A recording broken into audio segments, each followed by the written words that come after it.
Happy 2026, everyone, and it's been nothing but fireworks in women's college basketball since the new year began. LSU is on a 2-game skid. South Carolina's heard they say they were done, and they said, not so fast, my friend. We'll give you the players we're buying and selling. And did the NBA just tell on itself? We'll take a look at what we can infer about the WNBA's financial situation as we go into the last week of CBA negotiations. Lock in. I'm a hot girl, I'm a hot girl. I get anything I want, this is my world. I make big moves in my big heels. Since the day that I was born, I've been a big deal. I'm a hot girl, I'm a hot girl. I want to tell you a funny story. So I've finally found the downside of being a lesbian. Okay. You don't know where to go with that. So, you know, like you always hear like, oh, one of the upsides of lesbians is that you get to share clothes, right?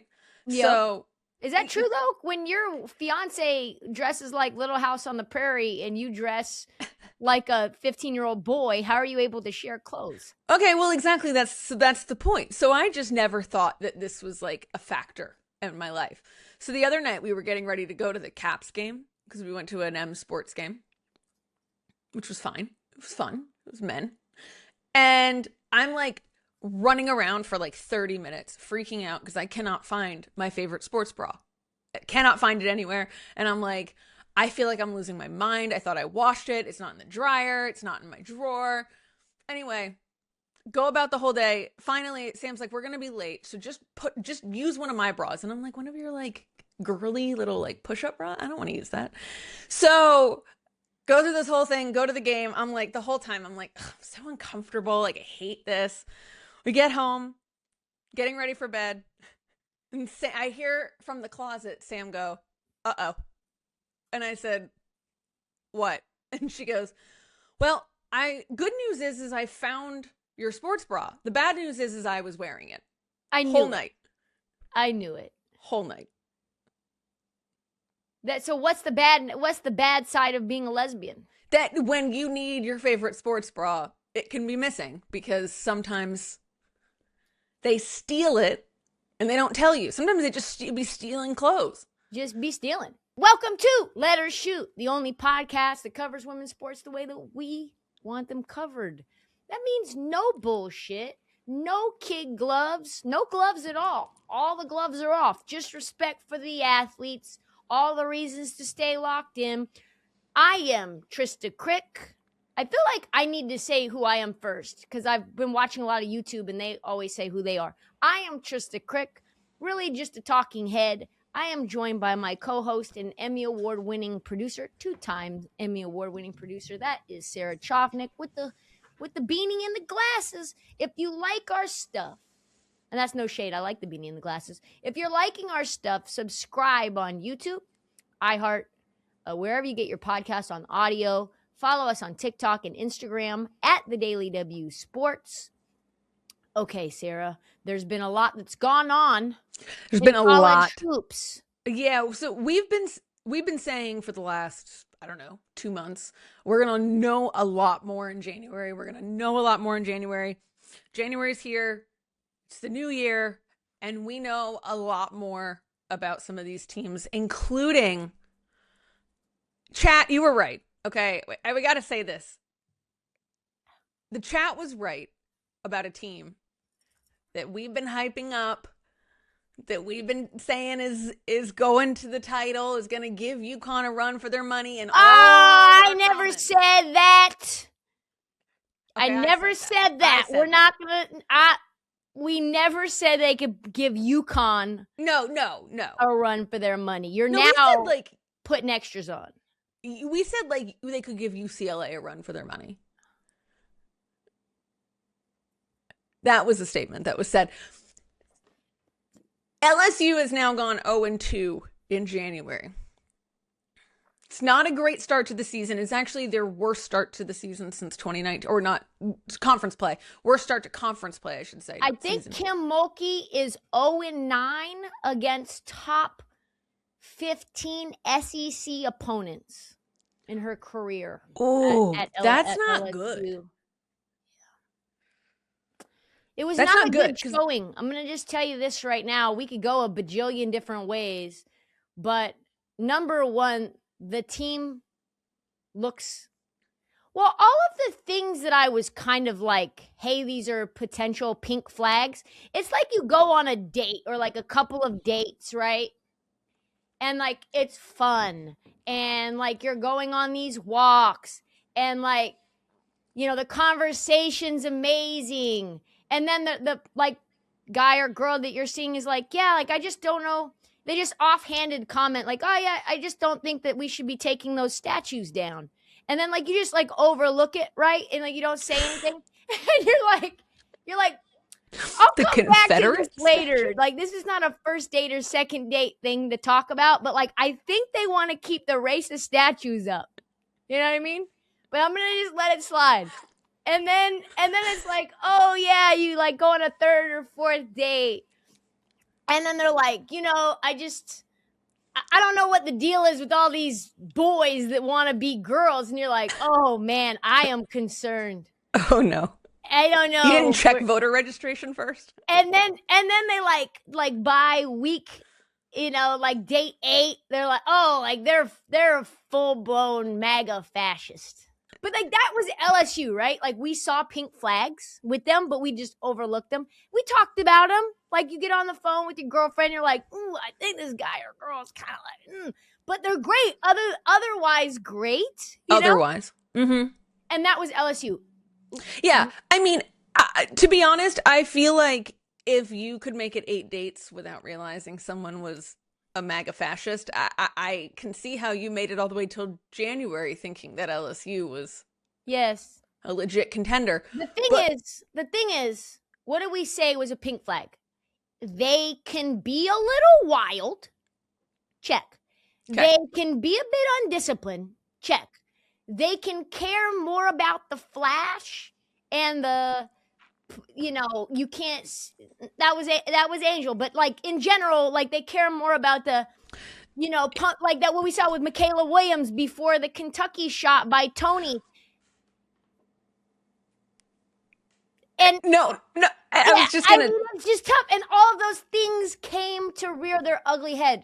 Like, just when I saw Malaysia look at Mikayla Williams in the corner wide open and then try to split 2 defenders by going around her back and through her legs and lose the ball like 3 times like that, I was like, I think I'm dating a MAGA fascist.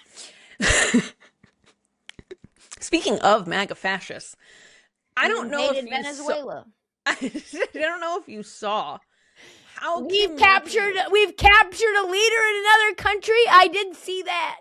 No, well, yes, that, but take that foundation and now apply it towards LSU as an athletic department in general. The way that Kim Mulkey entered the arena for the Kentucky game, hand in hand, locked hands, above the head, with the new Baton Rouge pride and joy, Lane Kiffin. And if there's anybody who embodies the spirit of Kim Mulkey, it's Lane Kiffin. And so the fact that that game was sort of the one where all of this just poof. It's bad juju. It's bad juju. Well, the Oz screen came down, right? Like we saw what was behind. It's a good point. The curtain. And what we saw was Kentucky outplayed them in a lot of ways. We can talk about that all day long. But I think for me anyway, and I don't know about you, but the Vanderbilt loss was more upsetting than that Kentucky loss in terms of letting the game get away from them. I just don't know that there was as many excuses in the Vanderbilt loss. 20 turnovers that they had. 22 turnovers. Yeah, 22 turnovers. The thing is this, they had leads in both of the games in the fourth quarter. The Kentucky loss, actually, they needed a 3-point foul to go up 1, which was like kind of a bullshit closeout foul. They should have lost against Kentucky anyway. They shouldn't have needed By the way, like the Damian Lillard Tony 3 gave me everything. Tony Morgan was lights out in that game. I was seeing that and I'm like, what is she doing? Yo, the time. So, okay, let me set the stage. That you're down by 1. Kentucky has the ball. It's whatever, 10 seconds, 20, I forget. I'm like, yo, it is cutting down. You need to get going. Get to the hoop. Certainly don't like play and toy with your opponent and then step back 3, splash in your face with 1 point something seconds left to go. Disgusting levels of gall and audaciousness and stones. The lady cojones on Tony. Oh, after the Mikayla Williams, like, oh, we got this. Oh my God, just very disappointing. I think the Vanderbilt one was more comprehensive. Like, you had 5 turnovers by Malaysia. Flau'jae just didn't show up to the game. She's dealing with an ankle injury. And I think it revealed something in terms of like, look, Duke looked boo-boo, right? To start the year. Yeah, I mean, they looked. They're a problem. But they played Baylor and Paris. Bonjour, au revoir. And they went, 3-5 to start the year? You're like, oh, shit. This team is cooked. And now they're rattling off wins. Mm-hmm. They got most of their losses out against tough opponents in the beginning of the year.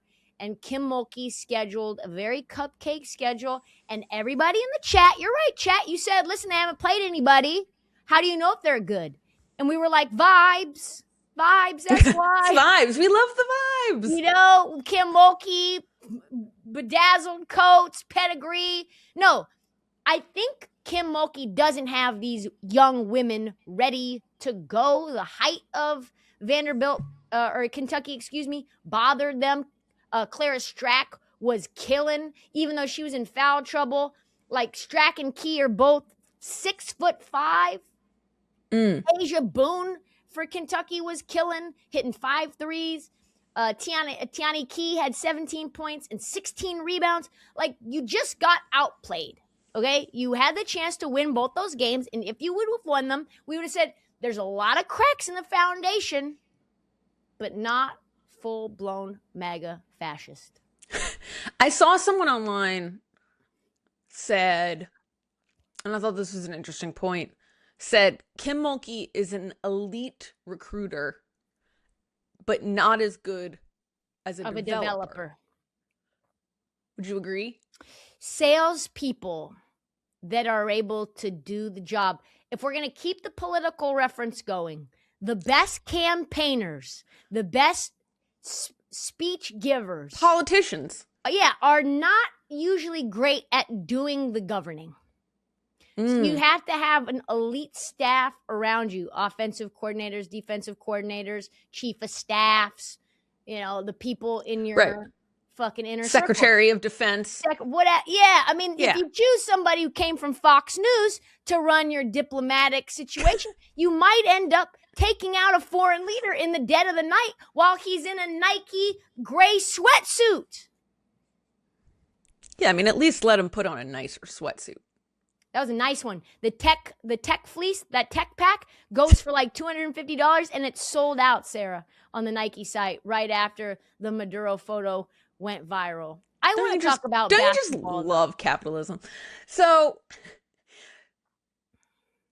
Kimberly spoke about this after the game. She hates this team. She hates this team. Yeah, she's like, she was not high on them. It was not a lot of like, hey, we're going to learn and bounce back from this. It was like, they suck. They're not ready. Stinks. They're not tall enough. They're not fast enough. They're not tough enough. They're not like Mikayla Blakes is way more conditioned than us. Mikayla Blakes can't stop her. Doesn't matter what you do.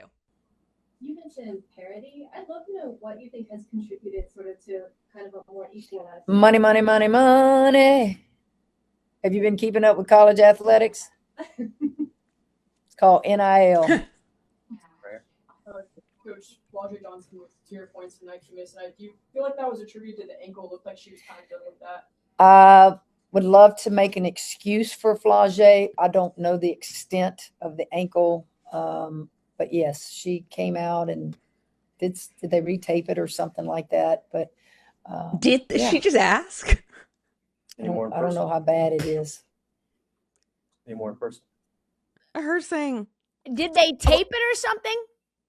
did they tape it? I don't know how bad it is. Well, I'd love to make an excuse for Flau'jae, says, but I'm not gonna. I kind of like that, though. What I will say, if it was anyone else besides Flau'jae, I would have an issue with that. But Kim Mulkey so clearly loves Flau'jae like she's her child. Yes. And I think Flau'jae's had a rough go. And when she's not getting touches right away and isn't in the flow of the offense, she has a hard time staying engaged. That's going to happen at the next level in the WNBA. This next few months is a really good, regardless of what happens with LSU, it's a really good development period for her in the W. Like, can you find other ways to win and make winning plays when you're not scoring the basketball? And I think Flau'jae is capable of that. I think she has the mentality to do that. And I think she's a great kid. And she's a star. It's just like you're going to take these lumps. The SEC is really hard. The SEC is really good. And there's going to be Texas is right around the corner at the crib. You're probably going to get beat by 20. Yeah, I mean, the SEC, in my opinion, is far and away Definitely the best conference this season. Like top to bottom in terms of who can win on any given moment. But they've got to really toughen up because this, like we said, Texas right around the corner. South Carolina right down the road. It's an old term, but listen, guys, we're not tough enough. We're not tough enough. And toughness is you either have it or you don't. And we're not tough enough. And that's all players in that locker room tonight. You're not tough enough to make a play when we need it. You're not tough enough to get that rebound when we need it, because it's not just one or two. It's the whole locker room at different times. Yikes. And like you said, I kind of like this, to be honest, because they showed in the last two games that they are not tough enough right now to win in this conference. The thing that makes me very concerned is I'm happy for the we're not tough enough. That's a very honest, candid assessment. The part that gives me, if I'm an LSU fan, pause is you either have it or you don't. Meaning it cannot be acquired. This is something in your DNA. You either got that dog in you to fight through adversity, or you lay down and stay down. And so I'm a little like, does that then kind of feel like Kim Mulkey is taking the lay down and stay down route for this season? That like, well, she doesn't this lay team's down not tough enough, and if they're not, my soldiers aren't tough enough, I'm not going into battle. Well, she's definitely going into battle, but she's like, yo, these girls are not built like the girls that I normally go to battle and win at the highest level with. This team really isn't the same without a player like Angel Reese. And Angel Reese was a big focal point of the leadership of that team. She was very scrappy, did a lot to fill in a lot of holes. And I just don't know. And I mean, I think Flau'jae is tough. I don't know if Mikayla is tough enough. But this is going to be a brutal stretch. I think LSU... Chat, we were wrong about LSU. Very wrong. And honestly, it's probably going to be a while before we talk about them again. It might be, unless we see something big happen out of them. Show me something. But also, really quick, I do want to give a couple of flowers to Mikayla Blakes, because she's a magician. Oh, my God, yeah. It should have been also about Kentucky and also about Vanderbilt. Like, Mikayla Blakes just balled.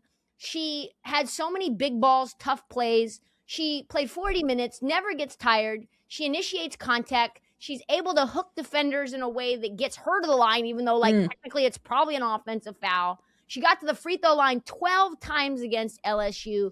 Just an absolute David Blaine-like magician. So, like, shout out to Mikayla Blakes. You continue to impress. And Vandy's for real. Like, regardless, I think Kentucky and Vandy are for real. I think LSU is slightly fraudulent, but I think those two teams we need to have our eyes on them.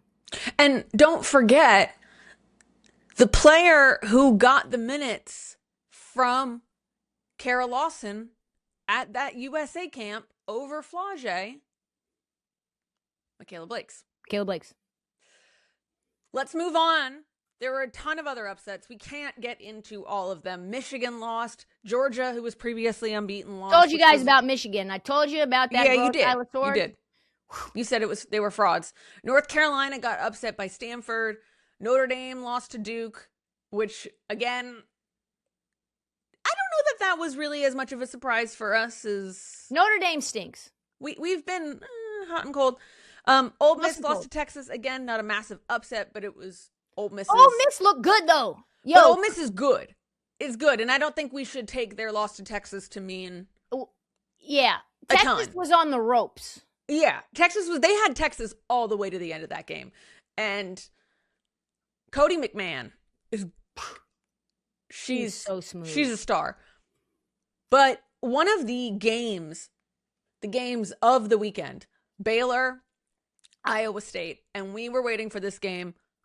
Audi Crooks, Jada Williams versus Talia Scott. First half, it was really a tale of two halves. First half, Audi was perfect. Talia Scott was 0 for 9 in the first half alone. They go into the locker room, they come out, totally different game. What was the difference in the second half? They said, listen, we're going to take the defender off of Jada. We're going to disrespect her to the highest degree. And we're going to send her to Audi, to double team Audi, and to prevent her from getting the inbound pass, to make her life a living hell, to, like, you can't go one-on-one with Audi. Nobody can. She's just too strong, too big, too fluid, too skilled, too many things that you cannot, one human in college basketball cannot contend with. And she uses her shoulder, she put it into you, she's effortless with her, like, floaters and her one-leg fadeaways, and her layups are about as automatic as a robot. So they said, listen, let's just let Jada go off and see if she's comfortable enough making threes. We're going to give her all the space in the world. And that's, honestly, since you didn't play like much basketball growing up, that can kind of fuck with you a little bit. Because, like, to be left open. Yes. Yeah. Because in your mind, you know what that is being said. That's the whole concept of you're let not her a threat. shoot. That's the whole concept of, that's what they said. Let her shoot. Leave her They said, open. Jada, let her shoot. Yes, let Jada shoot, and we'll see how it turns out.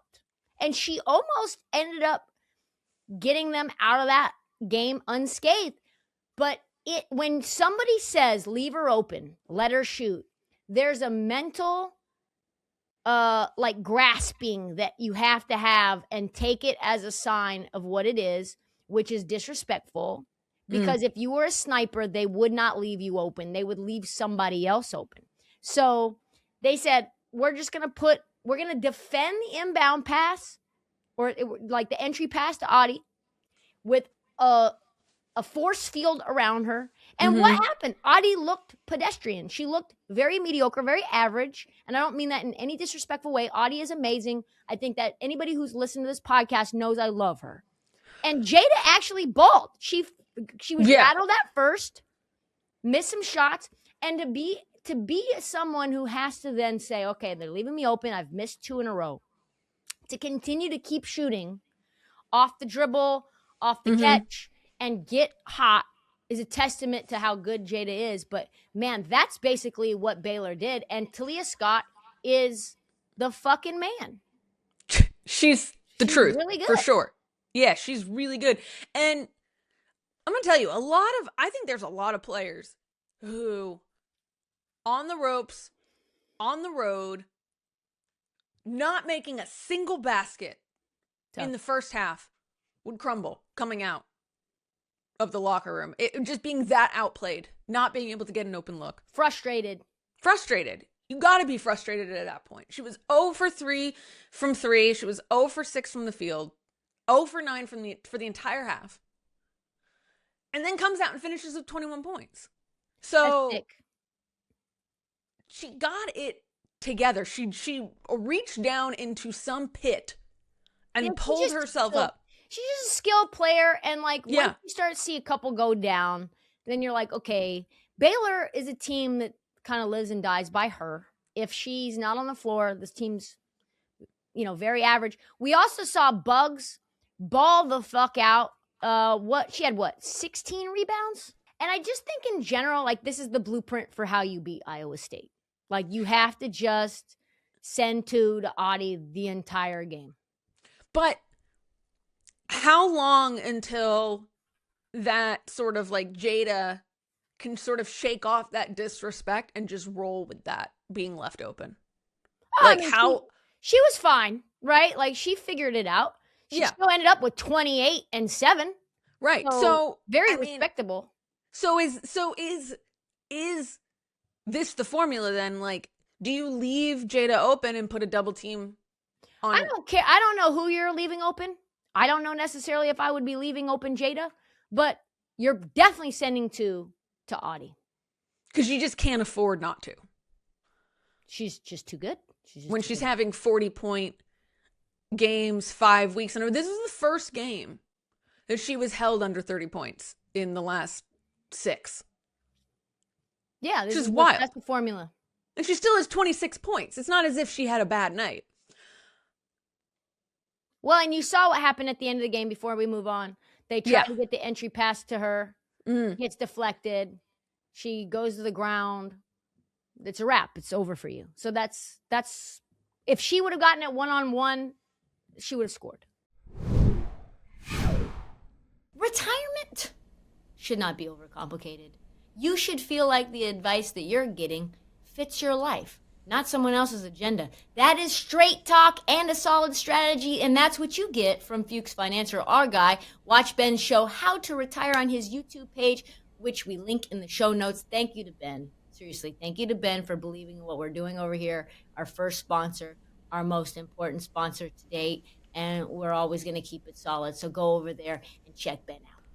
So are you buying or selling Iowa State stock right now? Oh, neither. I mean, it's the same deal. Just holding on to it. Hold on. I like them. But listen, this is not a team that you can just go out and play regular against, or you're going to lose your pants. But I think they found out what their weakness is. And like Jada has to be super aggressive if teams play them that way. Also, real quick, Jada, tiny little note for you, Jada. Who is, by the way, friend of the pod. Tiny little note for you, Jada. You were way too generous knowing that there was a double team on Audi when you pump faked from the corner, drove in, you should have shot the mid-range, and instead you forced it into Audi because you're a great teammate, and that was a crucial turnover that lost you the game. So that I will say, don't do that, baby. Be more selfish. Yeah, when they're playing her like that. We met Jada at Unrivaled, and she said to us, people are disrespecting us going into this season. And they were. And their unbeaten season comes to a close, but they won 14 straight? Yep.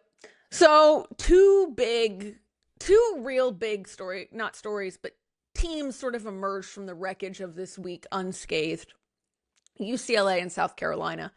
Start with UCLA versus USC was an absolute just dismantling. I think we can say USC, go ahead, pack it up, put it away, come back next year. Yeah. This season's done. Yes, that was the case in October. But now we can officially say it. This team's not talented enough. You cannot rely on Jazzy Davidson to do everything as a freshman. It's just never going to work. This is a team that you can say, all right, we've got a good foundation. Juju Watkins comes back next year and we'll have something. But right now, they don't have nearly the amount of talent. You just got dismantled by a crosstown rival by 40 almost. Ugh, that is not good. I don't even think USC should be ranked, to be honest. No. Like, I just put them away. Put them away for the season. Pack them up. I asked you this yesterday, and you 10 toes down on not changing your mind about this. Nope. I said, do you want time on the show tomorrow to issue an apology to South Carolina? And you said, hell no. South Carolina destroyed my Crimson Tide, who have not been that terrible. Yeah. And then what happened? And then what happened? Yeah, and then what happened? What was the second score? It was what was the final of that one? Let's look at the final. They won by, I think, 9. I thought it was more. No. And it was close the whole way. Florida. I thought it was more. 11. Yeah, it was. Florida I mean, by 11, but it literally came down to the end of the game. And by like 11, yeah. If you're a ball watcher, South Carolina fans, give me your honest assessment of that Florida win. Don't lie. Don't lie. I was in the chat room while the game was going on, and you guys were shaking in your boots, hoping to get that game over, and all zeros could not come fast enough. No, they were a little scared of Liv. Liv McGill was cooking you, put you on a hibachi, and it took a incredible possession, offensive rebound, put back for Ocote to seal the game up. And I've got something for the Ocote riders in a second, but I'll get there in a bit. Okay. This offense without Tanaya Latson is clunky. She can't come back fast enough. The guard play is not nearly good enough. And I'm sorry, but I watched every defensive possession, every one, where Ocote is the primary defender the entire season because people were all up in my grizzle asking me for tape. And she is going to get exposed in March. I promise you, you can pull her out. I'm getting ahead of myself. After the Florida game, tell me, chat, how you're feeling about South Carolina. Do you feel that they're dominant, or do you feel like they got away with one and that there are great flaws in this offense and in this defense? Do you think Tornabees is starting over No. her? You're asking me silly questions now to get me in trouble with the chat. No, I do not think that. So just to be clear. So you still think she'll be... Okay, so people got very upset with me because I said Medina Ocote has not been nearly as effective. I forget exactly the words that I used. It was something, it wasn't what and it was a throwaway comment. It was like, listen, I think Ocote is not living up to all the things that Dawn would have wanted her to be. And that's okay. But you need more support in the interior.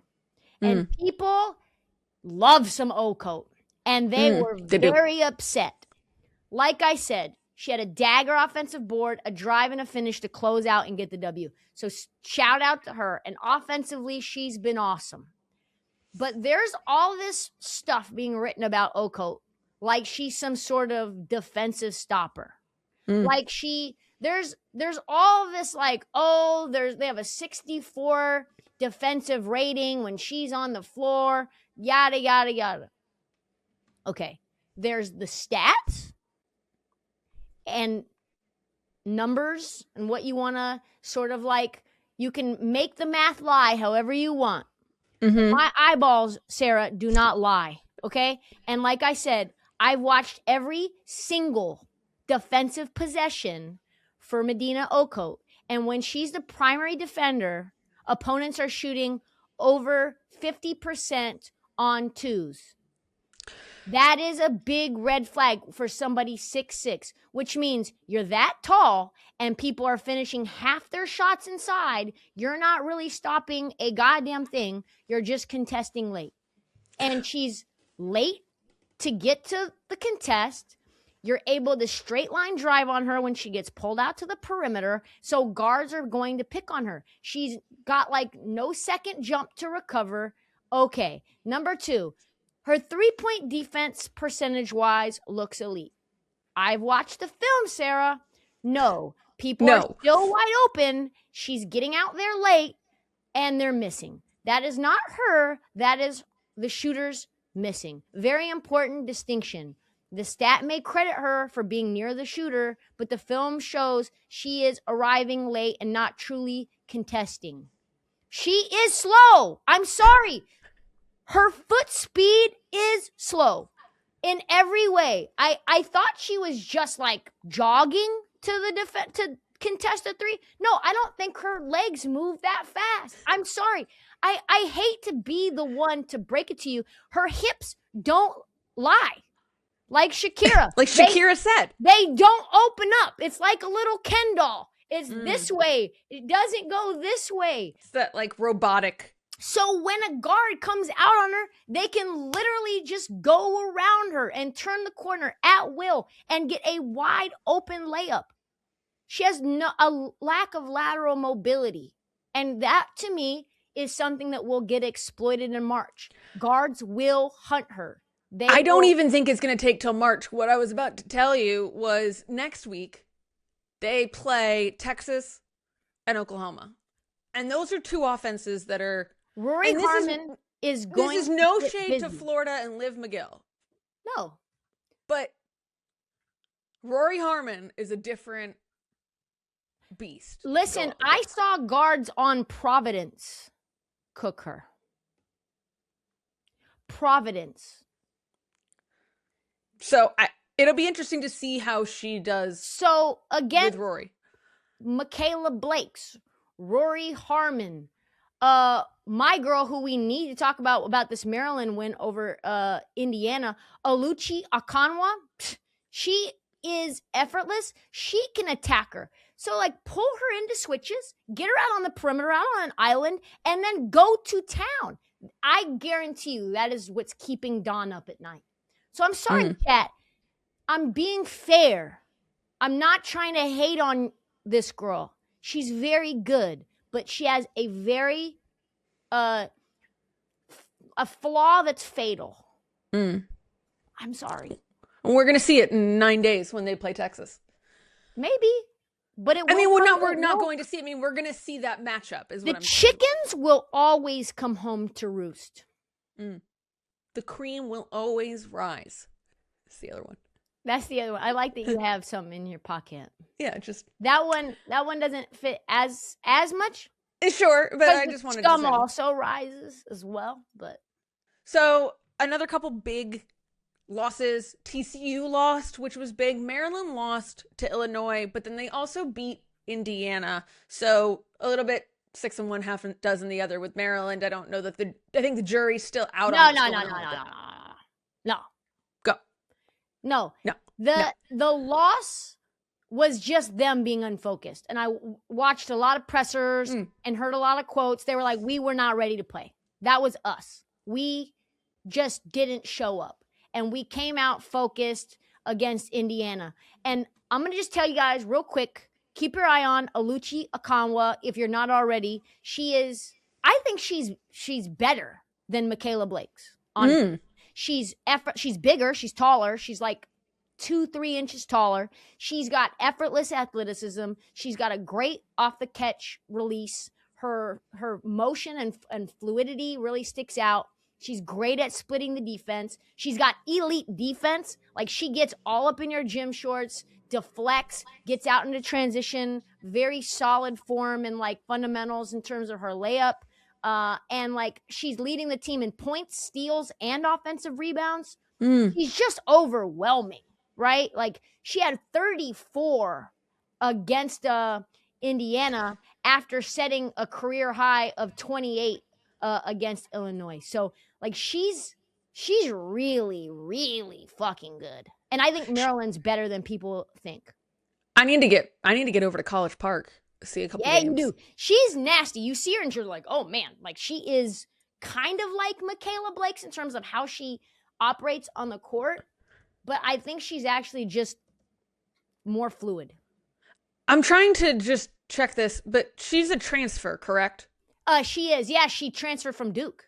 From Duke, that's right. I couldn't remember where it was from, Yeah. but I remember that was like the player that when Maryland got, everyone was like, ooh, we need to take a look at Maryland. She said the reason why she transferred was because she was convinced that Maryland could develop her better than Duke, which is another aspect of great recruiter, maybe not such a great developer, great politician, not such a great governor.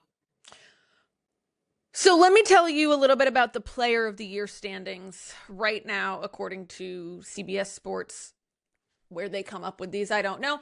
But I'm just going to read you out the list of names, and you tell me rise or fall. Okay? We stock rising or falling on them. Sarah Strong.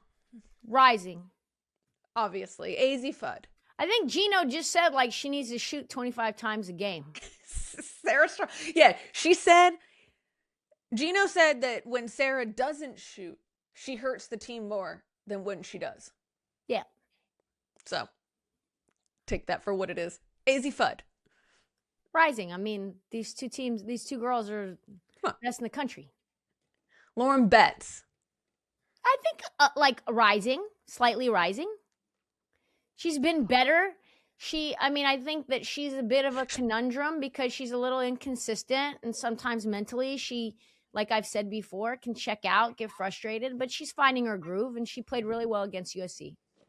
She's had a quiet season so far, a little bit. Quiet. I did against USC for a second. She had 18 points against USC. Yeah, I want to see what she did rebounding wise. 12 yeah, rebounds. 18 and 12. That's a good night for a good number. For Lauren Betch. I would love to meet her and ask her how she feels about you calling her that? My pet name for her.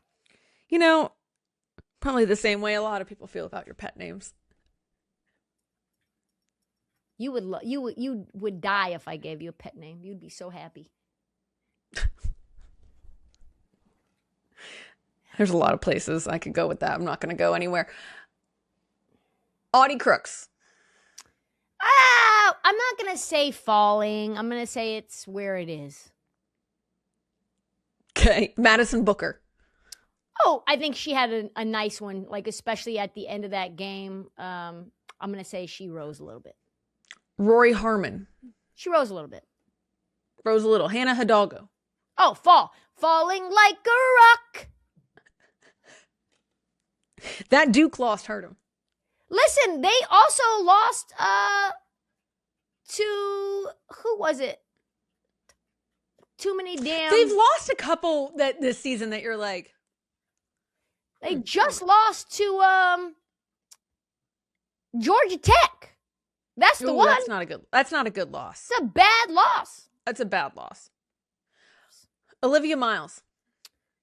Slightly down. The thing that I will say about Olivia Miles is that I just saw a clip of her telling her team to pass her the fucking ball, which on one hand I like, but on another hand, the person who tweeted this out is 100% correct. If like AZ Fudd were to do that, we'd be like killing her. So I think she's having a bit of a tough go playing with less talent that she had on Notre Dame last year. A lot of those girls transferred out or graduated or went to the league. So yeah, I think slightly falling. She's still that girl, though. Flau'jae. I think that's a fall, yeah. I think we got to say that's a fall. I mean, I hate to say it because we love Flau'jae. Didn't score at all this last game. LSU's on a 2-game losing streak. They are probably their lowest stock that they've had all year. They definitely, so yeah, I would say falling. Let's move on to the pros. WNBA back on their bullshit with the CBA. There's all this. So last week, a new report came out essentially saying, leaking the latest proposal, which would give players roughly 30% of gross league revenue with a salary cap near $10.5 million, which would result, the league claims, in a $700 million loss over the life of the agreement. A lot of people are calling it absolute, including you, bullshittery on that $700 million projection. Yes. Yes, I am. Do you want to expand on that? It's just like, I think I'm just a little tired of how obviously misogynistic people are. Exhausting. It really is such a defining. You talk about like pink flags, red flags. I'm just gonna say now, I love all our guys in the chat. Like, I love them. But a defining opinion that I have is the audacity to speak so confidently and be so wrong about something you've done, like, no research on at all. And just taking what happened to healthy skepticism, especially at a time where people are being like, I trust journalists less than others, but I definitely trust the journalists that tell me that the WNBA is losing. Why? Because I already believe that it's true, because I just don't really think the WNBA is that great of a product. And to that I say, like, just be better. Like, just be better. By the way, some of my favorite comments about this that we get are, I don't watch the WNBA because no one can. If you don't watch, then exit stage left. You don't know shit. You haven't seen it, so don't talk about it. You don't know the product to be able to say. And then the people who are still with the lower the rims bullshit, like, come on, we've moved on past that so long ago. Let's just Or the like, they're less skilled than men, so why would you want? And it's like, well, why do people love college football? Like, why do people love college Why do you love college football? And objectively, there are a lot of people who watch it and go, yeah, I prefer that. So, real quick. Yeah. Cleveland, Detroit, and Philly, people are taking issue with the amount of money that I say that came in through expansion fees. So I just want to address that. But they're saying it didn't exist, or like, that it shouldn't. It's a wrong number. Okay. Cleveland, Detroit, and Philly, all 250. That's 750. Golden State and Toronto is 50 million. That's another 100 million. So that's 850. Portland is 75 million. And that's 925. That's 925, which is what I said. Plus the relocation fee that's going to come in from the Connecticut to Houston move, which will probably be right around 250 million. And we get to over $1 billion in expansion fee revenue that gets split between all of the owners for all the teams. And so when you look at investments, which is what these teams are to many of these owners, other than dick measuring contests for them to be able to say they own a team for other rich people that they know, because it's a scarce resource. There's only so many teams and so many sports. Oh, you don't have a W? Oh, you don't own a WNBA team? Like, oh, like me and my, at the country club type shit. Yeah. So, okay, other than that, like, you're hoping to make money on this. And you're not going to buy a team for $250 million if you don't think you're going to get a significant return on that. Also, when you invest in a stock, you're not always looking for dividends throughout the life of owning the stock. What you are hoping to do is make a profit when you sell said stock. And so that's really where the money comes into play. And yes, there's ongoing expenses that you have to pay, but it's wrong to pay a coach $10 million and to pay Nafisa Collier $250,000. And for those two expenses to be treated differently on the balance sheet, I think is also wrong. So I just think the math is kind of bullshit. And if I'm not going to walk these plebes through my math again on something new, but the $700 million that they're saying that they would lose is throughout the entirety, more than the entirety of the 29 years in the WNBA's lifetime. But then if you do the math backwards, you'll see that would imply that the league's offer puts them at a break-even standpoint for the life of the deal, which I in no way think that they would ever offer to the players. Like they would be that's way too generous for these greedy fucks to offer. So that's kind of what I'm going to say on it. I do find it fascinating how quickly America will side with corporate bullshit the second a woman asks for more money. It's just ingrained. It's very exhausting. Yeah. Like you just don't know what you're talking about. Like, you don't deserve it. There were two kind of like comment themes that we got a lot that of my favorites were that our podcast is a perfect example of why women should be in a kitchen was one of the good ones. And then the other one was, wow, I'm shocked women can do math. So I didn't see that one. That's what we're up against on here. Facebook. I'm going to tell you Facebook. I don't go there. The statue folks were live in the comment section because it was about 90-10 hatred towards me. Yeah, sounds about right. And really the sentiment was that this league should just die, not because it will allow an environment for a new league to pop up and be strong and healthy and profitable, but because it doesn't deserve to live because no one cares because it's about women. It. And, because it's people feel so strongly about that too. They hate women people hate women so much. It's like a latent thing though. I wouldn't say that. It's like just an ignorance that is so strong and embedded in the DNA of the psyche of mostly men, but sports fans as a whole, because they've been told this. And I will say really quickly, let's just assume that they're right and that the WNBA doesn't make a penny, which I do not believe. The NBA split with the players 50-50 when the league was not making money. So it's And another thing, they keep saying that the NBA is subsidizing the WNBA. That has not happened since 2002. So shut the fuck up. Let's move on. I'm going to get mad. Well, if you're sick of the W's bullshittery, a new unrivaled season. Can't even talk. New Some rival would say league. A rival league, but I was gonna say a new rival league, Unrivaled, starts in like 20 minutes. So we're pretty excited about that season. We're gonna be following it.